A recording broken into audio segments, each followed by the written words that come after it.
Stanislaus Roy's first-hand account of the Battle of Little Bighorn unveils startling revelations. Please watch to the end to find out what happened.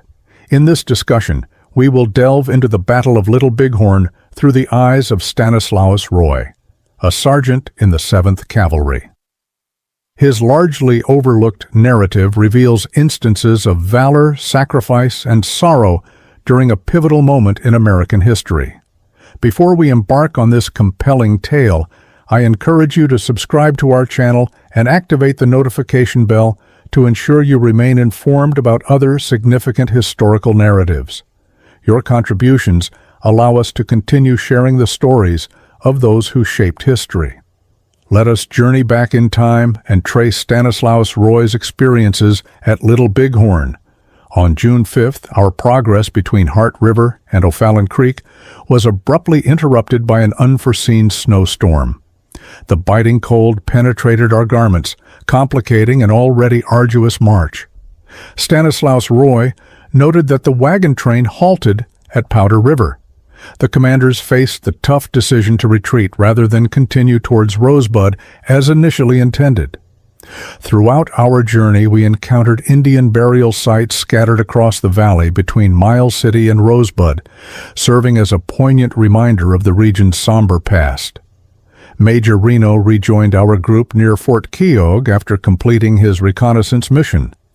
As we neared the Rosebud River, we were met with a grim and unsettling scene. Indian burial sites lie beneath the canopy of trees in the lowlands. These sacred resting places, concealed from the inattentive observer, soon became the center of a grave violation.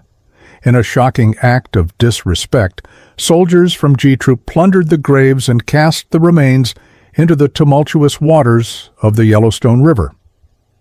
Captain McIntosh issued warnings regarding the consequences of dishonoring the deceased, yet no measures were implemented to avert further desecration. This act represented an irreparable insult to the native peoples, whose spirits undoubtedly bore witness to this sacrilege, leaving a profound scar on our collective conscience. As we proceeded along the banks of the Rosebud River, the sight of vast herds of Indian ponies grazing freely on both sides of the route was both awe-inspiring and unsettling. According to Roy's meticulously maintained log, we dismantled our camp on June 22nd, approximately a mile east of the river's confluence. The terrain we entered appeared alien and almost surreal, as if we had stepped into a completely different realm, untouched by war or the passage of time. Although we did not march directly along the banks of the Rosebud, we resumed following its course after ascending a gentle hill. Instead, we opted to remain on the western side, perhaps in anticipation of the unknown perils that awaited us. Roy's keen observations lend credence to the notion that Custer's column traversed a route strikingly similar to what is now depicted on modern maps as a frequently traveled road during their final, tragic march. Historians often overlook this seemingly minor yet significant detail, which underscores the precise maneuvers and strategic choices that defined this campaign. Roy's account dispels a long-standing misconception. Neither Billy Cross nor Bob Jackson was seen during the subsequent engagements or at the crossing at Fort A. Their involvement in the pivotal battle remains uncertain, as no witnesses in the vicinity recalled seeing either individual in the valley or on the western riverbank. The makeshift crossing point, Fort A, was situated just a few hundred yards from a nearby forest. Reno commanded Companies G, A, and M as they readied themselves for battle in this location. With tension palpable among the men, we established a skirmish line and swiftly advanced across the fort. "There goes Custer," one soldier murmured. Indeed, we observed him leading his troops toward the uncertain terrain beyond the distant hills to our right. Approximately 200 yards from the timber, we dismounted, with Company G positioned on the right flank, A in the center, and M on the left. Roy's insights underscore a significant yet often overlooked reality during this intense period of preparation. To our right, there was no timber, which left us exposed and vulnerable. Native warriors concealed themselves behind the thick trees ahead, initiating an oblique assault against us. Their gunfire posed a constant danger. Roy was careful to note that our skirmish line extended further west than later maps would indicate. Amid the chaos of the battlefield, Roy's recollections remained sharp. He witnessed Charlie Reynolds, despite his grave injuries, steadfastly holding his pistol and making a valiant but futile effort to rally the retreating soldiers. Reynolds exhibited remarkable courage despite his injuries, exemplifying the indomitable spirit that defined these warriors in the face of overwhelming adversity. During the conflict, Roy's horse sustained injuries, rendering him vulnerable as it collapsed. Fortunately, the horse made a sudden turn to the right, providing its rider with a fleeting moment of safety. Upon being summoned back to the front lines, Roy found himself in urgent need of a mount. When he encountered Captain Wallace, who was struggling to guide G Troop through the chaos, Roy inquired about his lost horse. Wallace's response was blunt: "Find any horse available and leave quickly," reflecting the harsh realities of battlefield command. The battlefield was rife with confusion, and the morale of the troops was notably low. Roy estimated that he maintained his position for approximately 20 minutes, discharging around 20 rounds before the order to retreat was given. This experience left him with a memory that would endure for a lifetime. He witnessed ravines filled with Indian warriors, their rifles aimed menacingly at their lines. From his vantage point, he observed additional combatants, swift and determined, crossing the river to flank them from the east in a calculated maneuver to encircle their position.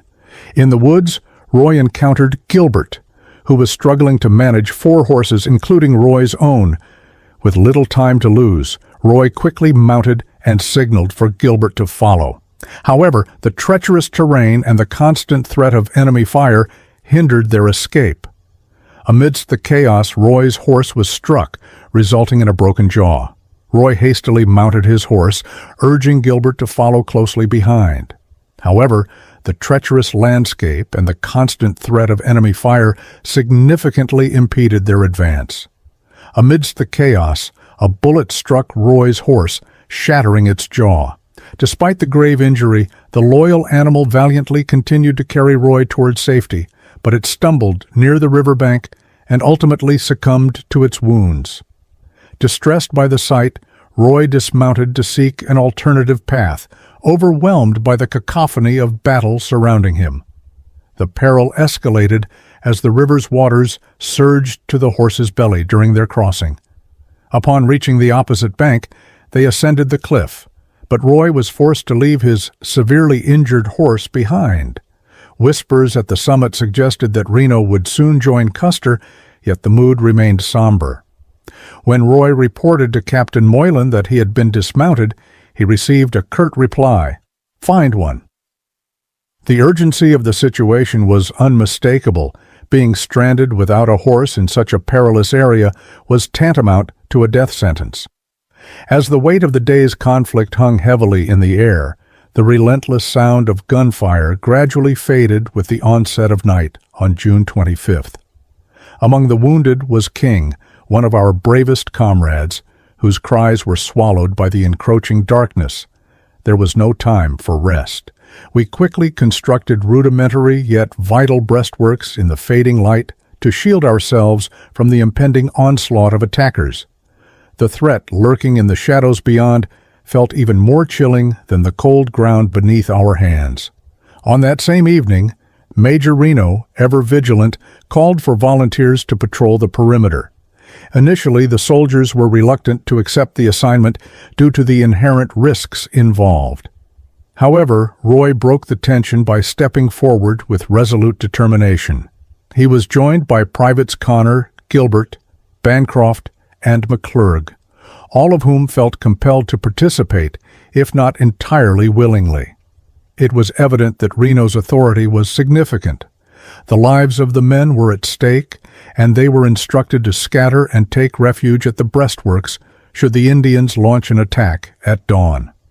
On June 26th, as dawn approached, the Sioux launched yet another assault on our weary forces. Ever observant, Roy commanded his soldiers to spread out in an orderly fashion, crouching low, among the sagebrush and dense grass that blanketed the battlefield. Soon the soldiers' thirst intensified, compounded by the heat of battle as the sun ascended in the sky.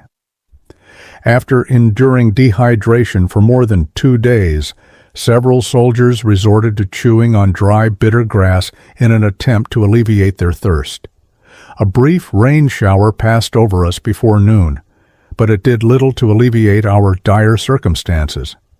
The scant water that fell quickly evaporated under the relentless heat, and one soldier, whose mental state had deteriorated due to the ordeal, succumbed to hallucinations and wandered aimlessly while the fighting raged on. Despite the relentless attacks from the enemy, the troops grew increasingly desperate for water. In the early afternoon, a group of 19 volunteers was assembled and tasked with the perilous mission of retrieving water from the river. Ultimately, 12 men were selected for this critical endeavor. Each soldier was equipped with 2 canteens and 3 camp kettles in preparation for the anticipated combat. Among the volunteers assigned to safeguard the West Bank timberline were Private Peter Thompson and several sharpshooters, whose mission was to prevent the Sioux from seizing control of this vital area. Despite their vigilance, the riverbank remained perilous, with Sioux and Cheyenne warriors strategically positioned, ready to fire upon anyone who approached the water. The troops faced the daunting task of crossing over 100 yards of open ground, fully exposed to enemy fire, as they descended the treacherous hill. They found temporary cover in a ravine before making the final rush to the river. Unfortunately, Madden, the 3rd soldier to attempt the crossing, was struck by a bullet that shattered his leg. Despite his severe injury, he demonstrated remarkable resilience by dragging himself to safety. Under constant threat, the water party persevered in filling kettles and canteens for nearly an hour. Upon their return to the mountaintop, the injured were granted limited access to the precious water. Dr. Henry Porter worked diligently to ease the suffering of the men despite the scarcity of water. As the night of June 26th drew near, the cacophony of gunfire began to diminish, providing a brief respite from the chaos. Aware that the thirst of both men and animals would soon become critical, we hastily dug additional trenches in the fading light of evening, ensuring the vital route to the river remained protected. A small contingent, including Lieutenant Charles DeRudio, returned to camp that evening under mysterious circumstances. Their unexpected arrival offered a fleeting glimmer of hope amidst the pervasive gloom that had enveloped us, as many had assumed they were lost. Yet, a lingering sense of foreboding remained as we welcomed them back. It was conceivable that the Sioux's retreat was a strategic maneuver intended to instill a false sense of security in us. On the pale morning of June 27th, we mustered the resolve to lead the horses to the river, for they, like us, had suffered the torment of thirst. The sight was disheartening. These once proud animals, now emaciated and weak, thrust their heads into the frigid waters, driven by desperation, after days without sustenance. It appeared as though the very land was intent on subduing both man and beast in this relentless struggle, prompting reflections on our own dire circumstances. A significant moment in the aftermath of the harrowing battle was marked by the arrival of Gibbon's 7th Infantry at the scene. Upon setting up their camp near the location of Captain McIntosh's demise, the soldiers exhibited remarkable camaraderie by sharing whatever supplies they could spare. In a gesture of compassion, amidst the ravages of war, those of us who were wounded received sugar, lemons, and other small comforts. On June 28th, I was assigned a grave responsibility that would remain etched in my memory. It became clear that the horses, severely injured and abandoned during our retreat, could not be saved. With a heavy heart, I was instructed to euthanize them. Although it was an essential task, each gunshot resonated as a profound loss, serving as a poignant reminder of the sacrifices made by individuals far more significant than ourselves. Later that day, we faced the most harrowing duty of all, interring our fallen comrades. We arrived at the battlefield where General Custer and his troops had made their final stand, having followed the path they took. The overwhelming odor of death hung heavily in the air, assaulting our senses as we traversed the blood-soaked terrain. Approximately 3/4 of a mile from the main burial site, we encountered the body of Corporal John Foley, the first casualty to come into view. One of the men spoke softly, breaking the eerie silence. "Here lies Foley of C Company." Even in death, his dark hair and bald head were unmistakable. We stood in solemn silence for a moment, feeling the weight of the battlefield pressing down on us. The harsh reality of the scene struck me as we began the arduous task of laying him to rest. Foley had perished alone in a field of carnage, far removed from his fellow soldiers. The burial was swift yet conducted with dignity. As we interred the remains of warriors who had given everything in their final stand along the western slope of the ridge, the stench of decay intensified with each passing moment. We persevered, driven by a sense of duty and the conviction that these soldiers warranted our final respect, even amidst the difficulty of the task.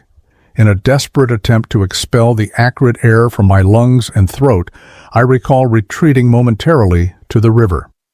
We had only begun to grasp the true extent of the toll that the conflict had exacted when the sun set on that dismal day. The silence over the ridge was overwhelming, broken only by the murmurs of weary soldiers reflecting on the horrific scenes they had witnessed. The burden of war appeared to extend beyond the intensity of battle, permeating the tranquil moments that followed. Among the many courageous individuals who fought in the notorious Battle of Little Bighorn in 1876 was Stanislaus Roy, a French-born sergeant in Company A of the 7th Cavalry. Although Roy did not receive the Medal of Honor, his actions, along with those of his comrades, exemplify the remarkable bravery and selflessness that defined this conflict. The complete annihilation of General Custer's battalion during this infamous battle left a significant mark on American history. While Roy may not be as widely recognized as others, his legacy endures as a symbol of the resilience and courage of the ordinary soldier who confronted death against overwhelming odds. Roy's story is intertwined with one of the most tragic and contentious battles of the American frontier. He continued to serve his nation in subsequent campaigns until his passing in 1913.